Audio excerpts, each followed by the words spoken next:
नमस्कार।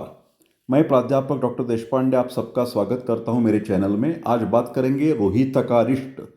रोहितकारिष्ट यह आयुर्वेद की एक जाने मानी दवा है जिसका अधिकतर जो कार्यक्षेत्र है वो यकृत और प्लीहा, ये दो अवयव है जिसको हम लीवर और स्प्लीन कह सकते हैं।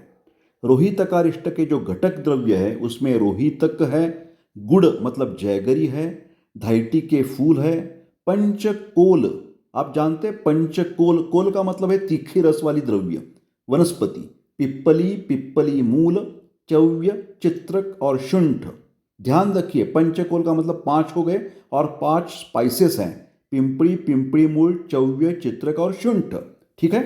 उसके बाद आता है त्रिजात। त्रिजात में कौन से द्रव्य हैं? वेलची है, दालचीनी है और नागकेशर है, त्रिजात। और त्रिफला भी है। त्रिफला का मतलब हिरड़ा, बेहड़ा और आवलकाठी। तो इसमें क्या करते हैं? पहले दफ़ा रोहितक का काढ़ा बनाते हैं, उसमें बाकी की जो चूर्ण है वो मिला के उसमें जैगरी और धैटी के फूल डाल देते हैं और उसके बाद संधान क्रिया करके रोहितकारिष्ट बनाया जाता है। रोहितक एक उष्णवीर्य और लेखन करने वाली वनस्पति है। लेखन का मतलब है स्क्रैपिंग, जो भी जहां आम इकट्ठा हुआ है, ज़्यादा ओवर न्यूट्रिशन कुछ एलिमेंट्स है तो उसको लेखन करके निकाल दिया जाता है। रोहितक वनस्पति का कार्य क्षेत्र प्लीहा मतलब स्प्लीन और यकृत का मतलब लीवर है। प्लीहा विकृति में विशेषतः जब भी प्लीहा का आकार बढ़ जाता है तो रोहितक का उपयोग किया जाता है। प्लीहा जब बढ़ जाती है तो मराठी में उसको पांथरी वाढणे ऐसा बोला जाता है। इंग्लिश में स्प्लेनोमेगैली कह सकते हैं। उसके साथ उसके बाद में उदर एक व्याधि है। उदर का मतलब है जलोदर, जिसमें पेट में पानी संचित हो जाता है, जिसको इंग्लिश में असाइटिस बोल दिया जाता है।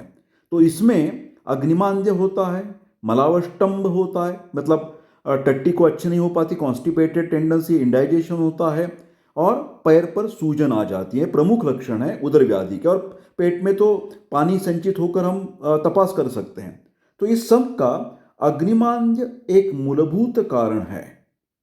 प्लीहोदर या एक उदर की एक अवस्था है, तो उसमें क्या हो जाता है? प्लीहोदर में प्लीहा वृद्धि हो जाती है, जिसको हम एनलार्ड स्प्लीन कह सकते हैं। उसके साथ उसमें एनीमिया, पांडुता होती है उस पेशेंट में, और मंद ज्वर मतलब लो ग्रेड फीवर भी होता है। ठीक है। तो इसमें ये प्लीहोदर नाम की जो शिकायत है, जो बीमारी है, उसमें रोहितकारिष्ट एक अत्यंत महत्वपूर्ण ऐसी दवा है।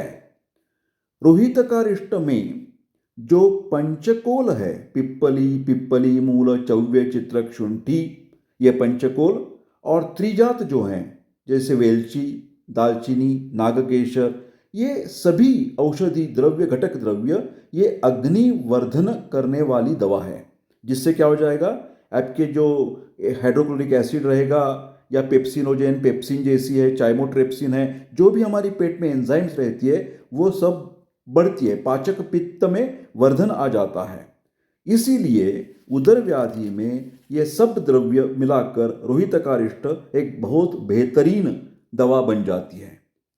आयुर्वेद कहता है कि उदर व्याधि जो है, असाइटिस जो है, चाहे वो प्लीहोदर हो चाहे वो अलग तरीके का उदर हो, उसमें विरेचन चिकित्सा अवश्य करनी चाहिए।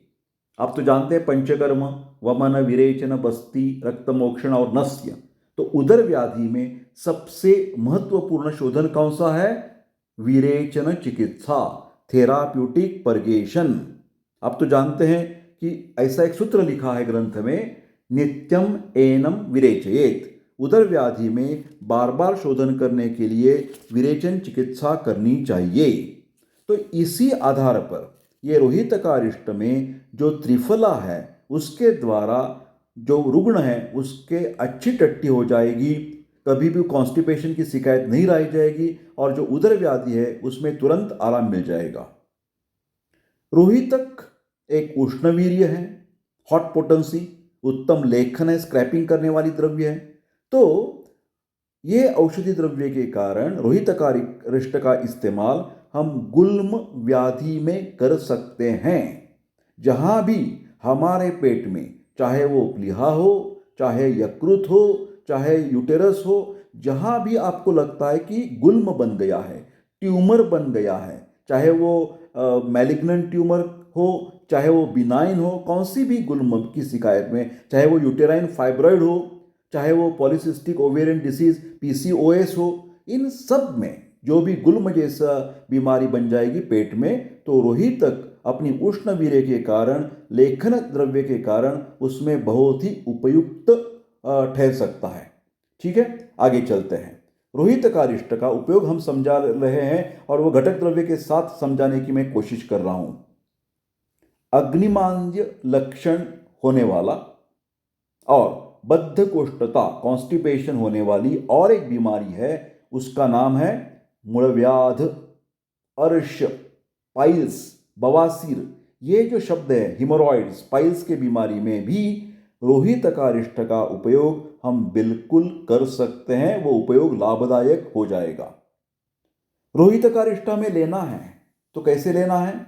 2 से 4 चम्मच इक्वल अमाउंट ऑफ वाटर, उसमें समभाग, हमेशा अश्वरिष्ट में क्या करना चाहिए? समभाग पानी मिलाना चाहिए। वो पानी मिला के दिन पे 2 बार खाना खाने के बाद में हम ये रोहितकारिष्ट का इस्तेमाल कर सकते हैं। तो मेरे प्यारे दोस्तों, आज मैंने आपके सामने रोहितकारिष्ट के बारे में बहुत अच्छी तरह से विवेचन किया। मैं आपको विनंती करता हूँ कि ऐसी ही अलग अलग दवा के बारे में मैं हमेशा छोटी छोटी फिल्में, वीडियो बनाऊंगा और आपको ये बहुत फ़ायदेमंद हो जाएगी। आप उसके नोट्स बना सकते हैं। इसके लिए मैं आपको विनंती करना चाहता हूँ कि मेरा जो आयुर्वेद एकेडमी यूट्यूब चैनल है, आप बिल्कुल वो सब्सक्राइब कर दीजिए और प्रेस बटन भी दबा दीजिए कि उसके द्वारा जब भी मेरा हर एक दिन, मैं कोशिश करूँगा कि हर दिन एक नया नया जो मेडिसिन है आयुर्वेद की, उसके बारे में आपको जानकारी साइंटिफिक तरीके से देने का मैं प्रयास करूँगा।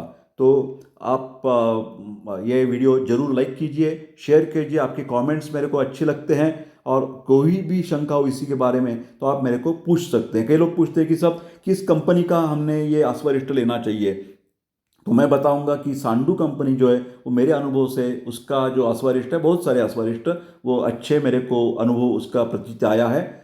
आपको किसी को भी कुछ शिकायत है और पेड ऑनलाइन कंसल्टेशन करना चाहते हैं तो आप मेरे व्हाट्सएप पर 9226810630 पर जरूर संपर्क करके ये जो पेड ऑनलाइन कंसल्टेशन ले सकते हैं। मैं सबका बहुत बहुत आभारी हूँ। फिर ये ध्यान में रखें कि एजुकेशनल वीडियोज़ हैं, तो एक डिस्क्लेमर नाते से मैं आपको बता देना चाहता हूँ कि self medication better should be avoided. Thank you very much. See you in the next video.